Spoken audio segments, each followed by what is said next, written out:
Hi friends, Jen here with Serenity Hill Farmstead, and today we have, I just dropped a bunch, and today we have a lot of yarrow to process.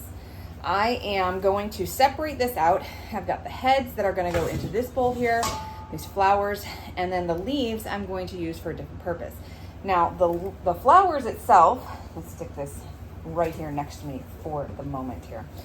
The flowers themselves, these buds, they have a lot of medicinal purposes. They're really good for all sorts of things. They're great for anxiety. They're great for fighting colds. They're great for bringing down fevers.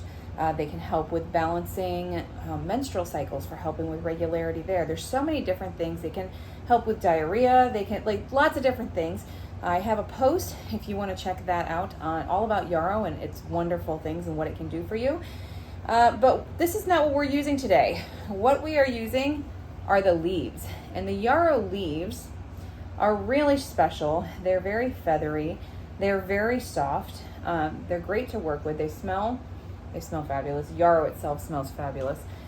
What we're going to make today with these is a styptic powder. Now, historically, yarrow has been used to stop bleeding. You can read stories of in mythology about Achilles and how he used yarrow, and then historically it's been used in the battlefield to pack into wounds to help stop bleeding in soldiers that were wounded.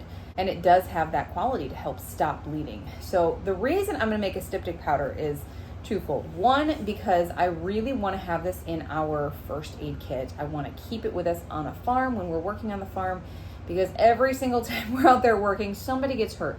It's usually my husband. Somebody gets hurt. Somebody gets cut, and this would be really handy. But I also want to have it in our animal first aid kit for when chickens get injured, if one of our rabbits gets injured. This is really helpful as a dip to stop the bleeding. So what we would do is we would take a bit of that styptic powder and dip their injured toe or whatever into it, or rub it into the wound, and this would help stop. Now, using this, it does sting a little bit. It's not extreme. When it is fresh, it does sting more than when it is dried, but it's still just as effective. You do need to use more of it when you're using it dried, which is kind of backwards, right? Like we always say, if you're going to be doing an herbal preparation, when you're using the dehydrated amount, you need about half the amount, because dehydrated herbs are concentrated. But in this case, when you're using it, I have found personally that we need a little more than what we would use when we're using it fresh, because then you have those oils and things that hold a lot of medicinal property. And when they're dried, everything's dried, so you need to add a little bit more. So how I'm going to do this is well, we can't use all of them here. I am going to go ahead, and I'm going to do this off camera, but I'm just going to show you. I'm just going to go ahead and strip. They just pop right off. I'm going to strip a bunch of leaves off of the main stem. You can just, run your finger down backwards and they all come off. And then I will come right back and we will talk about how we're going to make this in the powder. It is super, super simple. All right, so now I have got all of these yarrow leaves taken off the stem, and I just, like I said, went backwards on the stem, pulled them all off. So to get the leaves here into like a powder form, what you can do is you can do the same process, just kind of pull backwards, and then you grind it up with your finger, and then you get kind of a coarse powder. But I would really like to have more of a fine powder, so I'm going to take my very cleaned out coffee grinder here, and I'm just going to put a pinch in.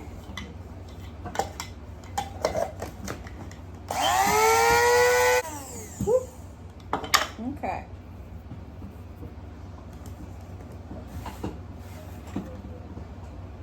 And if you do it like that, then you get a much finer powder. You can see that. There's a much finer powder. So that's what I'm going to do. I'm just going to continue to put in a pinch. I think if I put in a little more, actually. Previously, I've used a food processor, but that one died a very tragic death. We're not going to talk about it. Okay. Definitely use a little more, but push it down in there.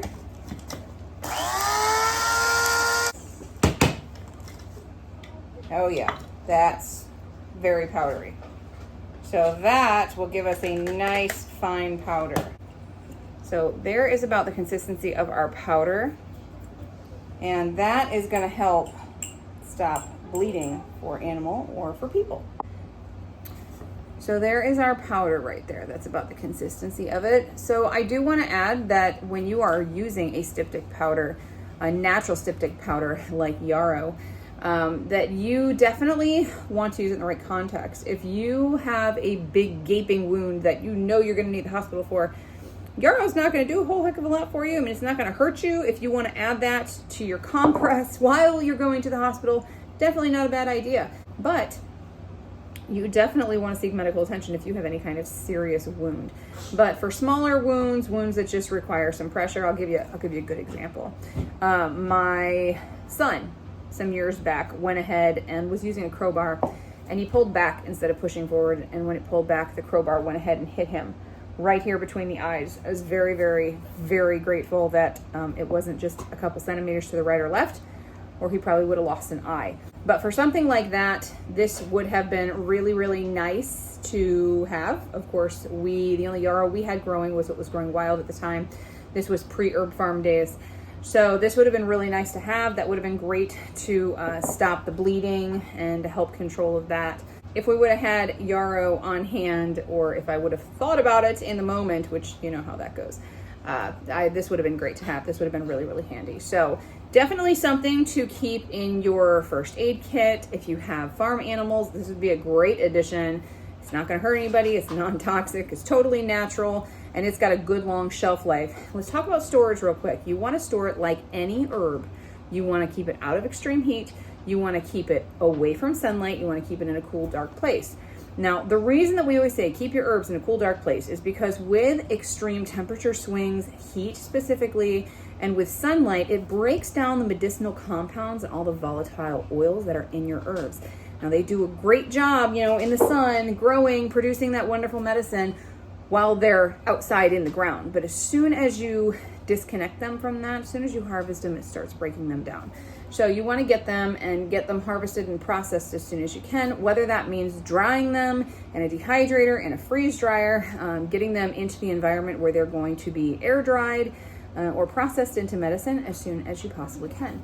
So once they're in this state, you want to preserve this. And how we are going to preserve this is with my lid that I lost. You're going to take a lid. You're going to keep an airtight lid on this, and you are going to store this. Now, for our first aid kit, since we have a lot of herbal remedies in there, I've actually got two first aid kits. I've got one that is like totally shelf stable, can sit in the truck, can sit in the heat, and it's not that big a deal. That's in the truck. I have like this big tackle box first aid kit, and that's in the truck. But herbal remedies, this is like a separate herbal pack, and I can go through that in a different video. Actually, I think that would make a pretty fun video. So I'll do that one. But we've got a bunch of herbal remedies, and that would be a remedy bag that I just get myself into the habit of grabbing and going. So that goes with us when we go out there, admittedly when I remember it. And it's not quite a habit yet. I'm working on it. But there are also a lot of herbs out there, so we can just use them fresh. But definitely, like I said, don't keep your herbs in the car, in the heat. That would be really bad for them. In winter, as long as they're not in direct sunlight, like if you keep them inside a box or inside a bag or something that doesn't see sunlight and it's staying cold in your car, then that's fine. They would do just fine in there. But definitely not dried herbs or any kind of herbs sitting in that hot car. So short little video for today, just on this handy little styptic powder that you can make out of yarrow leaves. Again, like I said, there are many, many, many wonderful benefits to yarrow as a plant, both mixed with the leaves by themselves and the flowers by themselves. And if you want to learn all that good information, go ahead and click the link in the description box below, and that'll take you to my website where you can learn all these wonderful things and snag a recipe card with a good yarrow recipe on there. Dog, why do you have to drink now? So if you did like this video, I'd appreciate it if you give it a thumbs up. And if you haven't subscribed yet, go ahead and hit the subscribe button and the notification bell so you can stay up to date with the videos we put out. And we'll see you in the next one. Bye.